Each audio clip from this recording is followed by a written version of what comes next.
Okay, I hope you'll enjoy this little video. Hi, this is just a little New Year's idea for you to play with. So, I have 4 values of paper here. I have a black, dark gray, a light gray, and a white. It's not quite enough, so I have this, okay? And this is darker than the light gray and a little bit lighter than the dark gray. So that gives us 5 values. Okay. This is something that I hope everybody will play with. That's why I'm actually sending you something out in the mail like this. Okay, I'm just going to start with a light gray background. And here's my L's. And we're going to pretend, oh dear, I've already lost what we're pretending with. Oh, here we are. We're going to pretend that, this could be anything, but as an example, someone gave you a photo of their dog to make a painting of. Well, that doesn't quite look like a dog, does it? Let's see what we can do. Let's give him a couple of front paws here. You know, I think the best idea would be maybe to tape these on.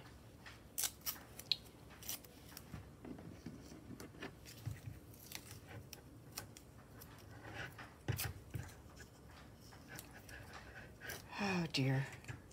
And by the way, this project should not be done with the ceiling fan on. Let's just tape here and, oops, I lost the other piece of tape. Oh, there it is. Still on my finger.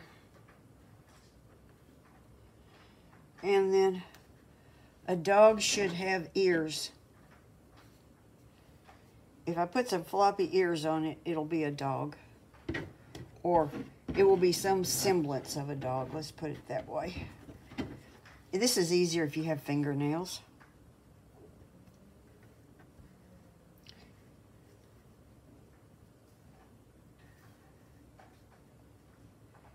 Okay.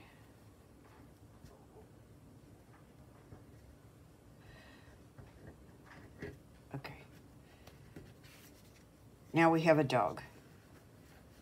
Okay. Oh, well, I have this dog I've got to paint, but I just don't know what to do with it. You know, it's there. He's sitting out in the middle of the grass or something, and there's nothing there. Okay, so the thing is to start thinking of ideas. Okay, so now he has eyes and a nose and a hill or a blanket or something. We don't know. Okay, let's see. Let's see how that looks. Well, that's better than it was, which isn't saying a lot. Okay. Okay, so now we have a dark but not black dog sitting on a white blanket or a light colored something. I don't care what it is. It could be something straight. Here, this is more interesting, but let's try something straight. So you see, this is like trying out and things and seeing. Whoops. I should have glued these on so that poor dog keeps losing his nose. I mean, it's really sad. Okay, maybe down here or up there. Oh, I think that looks better. Right there. And mix that little negative space right in here of the light gray. I kind of like that near his head.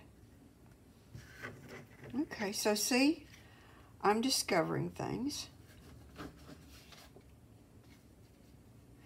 I think he's best cropped. Most things and people, if it's about them, it's best cropped near the head. Maybe we could move this over like that a little bit and have him with, oh, maybe some of his toys. Let's see. Let's put some stuffed dog toys out here. I don't know. Maybe he has something big and soft and fluffy that he plays with, that he chews up and, you know, mangles and whatever. And we could do, where my black paper is, we could do a little bit of, oh, there it is.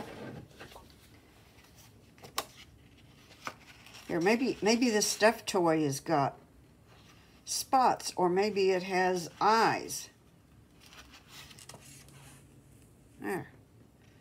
There's his favorite stuffed toy, I think, right there. Laying out, you know, chewed, partially chewed, of course. This is some other toy. So we have some things going on in here. Let me check my photos of what I already arranged. Because, oh yes. So the thing is, he could have spots. This doesn't have to be just a dark dog. This could be a dog who has spots. Maybe he has a spot on one ear. Oh, maybe he has a white muzzle. Now that would really, so here's the thing. If you're doing a portrait of the dog, you're going to work around what the dog looks like. But if you're just trying to do a charming dog, you may take your original dog photo and you may change the colors or the markings, all kinds of ways. So let's give him a white muzzle with a black nose on it. Oh dear. There we go. Well, it's not a very pretty shape there, but you get the idea. So that adds a lot of interest, doesn't it? You could give him little black toenails down here. Okay, so we've got that. It's okay. It's okay. You know, odds are that you want some shadows cast somewhere. So let me fix that. Okay, now I've added, this could be a shadow. You know what else it could be? It could be a welcome mat. And you could say, oops, you could say welcome on it. I just had that idea. I didn't think of that before. So you can see how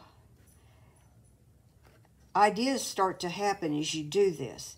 And you also see kind of what's going to work visually and what isn't.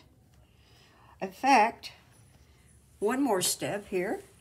Well, we can see that's a cute idea, but maybe you like it like this, but I'm looking at it and it looks, oh dear, tear that off.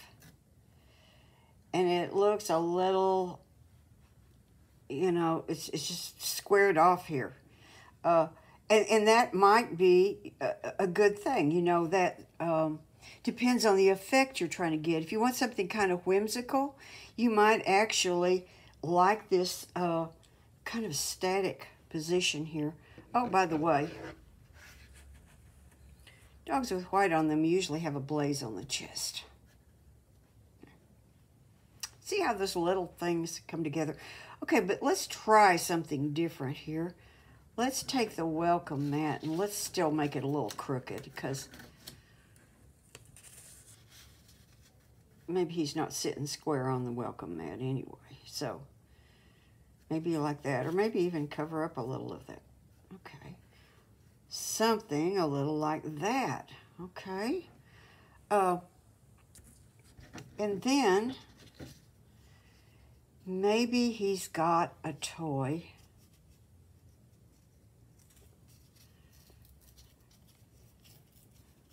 And see, I'm just making up stuff to find a place to put a decoration. That's all this is about. Something is over here. Maybe it's in the corner like that. We don't know what, maybe it's a fluffy, again, maybe it's a toy or a rock, or, you know, you could have flowers, you could have anything. Okay, so we go like that. Well, that's one possibility. You know, you might have other ideas. And for instance, maybe you just need something running across this way. Oh, gosh. That's the only thing about this that's hard to do, is making the paper stay still.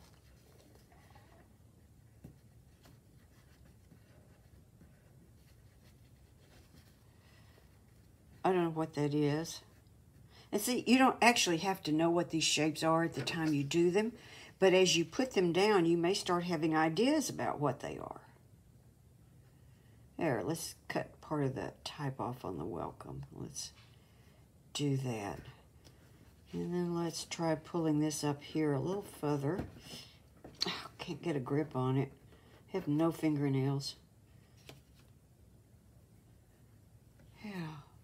Well, his expression's a little odd because his eyes just shifted.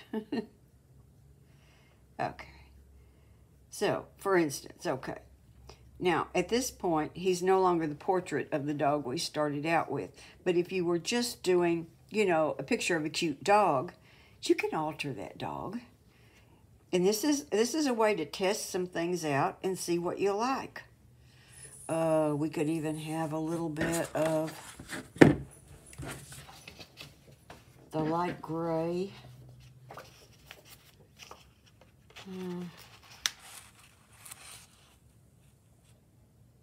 Right there. I don't know what this is.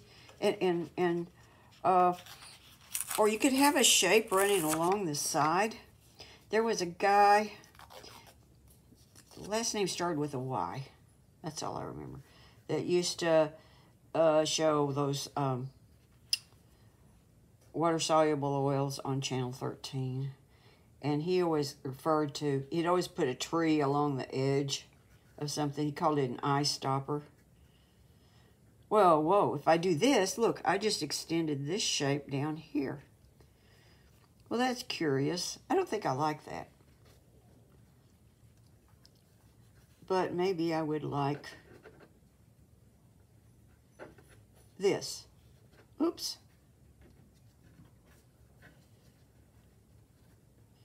I should have got out the tweezers to demonstrate this. Okay. And see, it'd be great if this edge right here was just touching. Remember, we want some areas touching to make a good composition. Okay, there's example one. So let's say that I'm doing a bunch of these because I'm just trying on ideas and moving things around. And as I do it, you know, I see a place where, gee, I want to move something over there or over here, have a different idea. So here's the method. And what it does is it started giving me other ideas. It wasn't until after I was looking for objects to put here, you know, putting shapes here this morning, that I realized that these could be dog toys. You know, they could be stuffed, fluffy dog toys. But I like the welcome mat idea, which I just had on video. Okay, so these ideas begin to come to you as you manipulate things. Don't sit there and stare at the wall and try to think, what could I put in a picture with a dog? Begin to manipulate the image and the values and see what's kind of going to work. And then you can put it together. Okay, I'm going to come back with some examples of a problem that I've been working on. Oh, one last thing about this. If you are planning something for a watercolor show, most of them require white mats. And so you would want to work with white L's as you do this, because that really affects the look of it. And your whole planning about your values changes when you've got white instead of black here. Okay. Well, I forgot to show you this one. Here's a cat's tail. So there's the back end of a cat back in behind him. I like that. Okay. So most everybody has seen all of this. I have this one. It has all kinds of problems. Though one of the major problems is that this couch is too big, and I don't like that it cuts off right there. I would like for the blue to come over further. And then it needs something right here. So, and some of you have seen where I taped a cutout cat and put it right there. And that's what I'm going to do. So then I have this one. I like this background. I was thinking about using that. You can see that I have made the couch smaller, although I didn't put the back of the couch in. So, and then the cat could have gone right there. So I probably will never finish this one, but it has good ideas in it. And maybe I should finish it because sometimes when you try to resolve a situation, you really learn a good idea for the next time. In fact, that's what I did when I kept struggling with this, and I finally made this darker right in here and darker towards the back. It gets a little lighter as it comes down, and I added the shadows in and put stripes on it, and it got better. So now I have those. So now I have the start of this one, which I had to manipulate the position of my lilies and my cat, and I did that with, guess what? You know, the drawings cut out and moved around until I had everything in the right position, except I had a little problem right here with this lily just didn't want to fit right there, and I didn't want it coming just right over the end of the cat's ear. So, but I don't want it behind the cat. So then I played with the idea. I'm going to have to move the lily over and do some lifting, but I think I can make it work. Bring the tip of the lily down right about here. And I'll bring it down around like that. Because see, if I do it right here over the tip of the ear, I just don't think it looks right. It just almost looks like a short ear. And if I bring it down like this, that's going to be more believable. So I'm going to have to trim it up there and bring it around. But the point is, I'm trying that on for size. Right there. Trying on and seeing what's going to work. Now, this is going to be a black cat.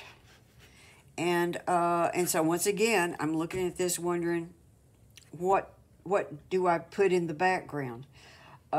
Because I'm a little worried that the black cat's going to get lost into one of these other backgrounds.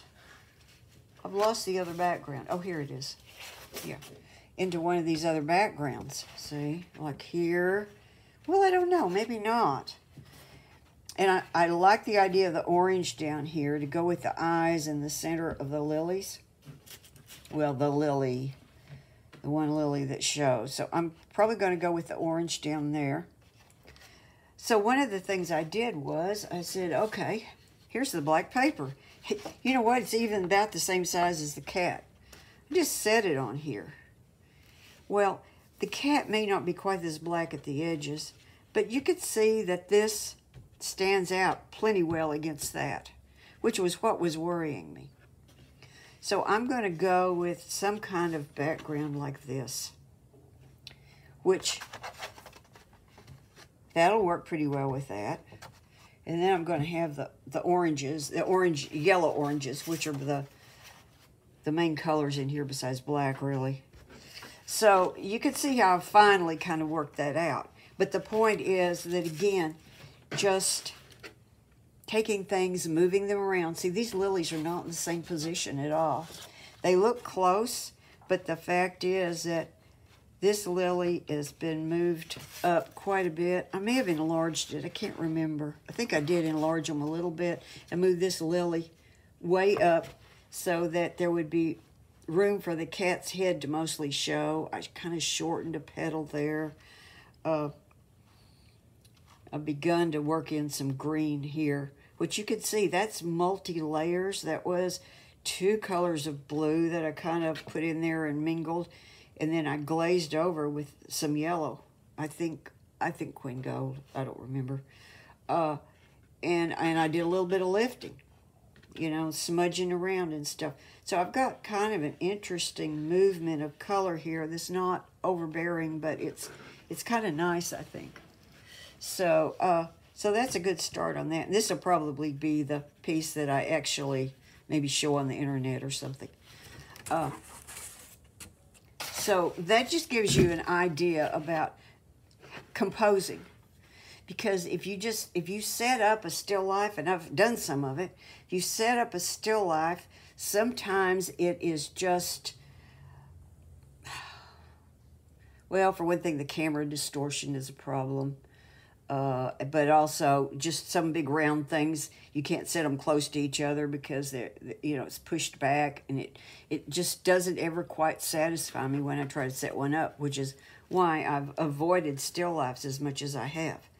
But now I'm doing it this way, and I'm a happy camper.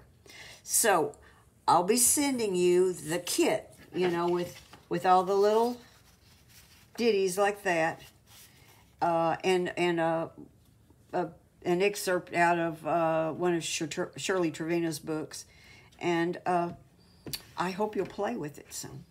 That's all. See y'all hopefully in class someday.